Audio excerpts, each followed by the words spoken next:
2024-25 অর্থ বছরের প্রস্তাবিত বাজেটকে স্বাগত জানিয়েছে ব্যবসায়ীদের শীর্ষ সংগঠন বিসিসিআই ও ডিসিসিআই। এবারের বাজেটকে যৌক্তিক এবং বাস্তবায়নযোগ্য বলে মনে করছেন তারা। এদিকে 15% কর দিয়ে কালো টাকা সাদা করার সুযোগ দেয়াকে দুঃখজনক ও অগ্রহণযোগ্য বলে মন্তব্য করেছে সিপিডি। সংস্থাটি বলছে, আইএমএফ এর শর্ত মেনে রাজস্বের লক্ষ্য বেশি নির্ধারণ করা হলেও তা বাস্তবায়নযোগ্য নয়। আদায়ের ক্ষেত্রে আপনারা দেখেছেন যে প্রায় 5,41,000 কোটি টাকা নির্ধারণ করা হয়েছে, যা আদায় কঠিন বলে আমরা মনে করি।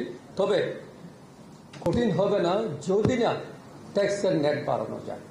যারা শুধু ট্যাক্স দিচ্ছে তাদের উপর যদি এটা না হয়, যদি এটা ট্যাক্স নেটটা বাড়ানো দেওয়া যায়, তাহলে কিন্তু এই 5,41,000 কোটি টাকা আদায় হবে বলে আমরা বিশ্বাস করি।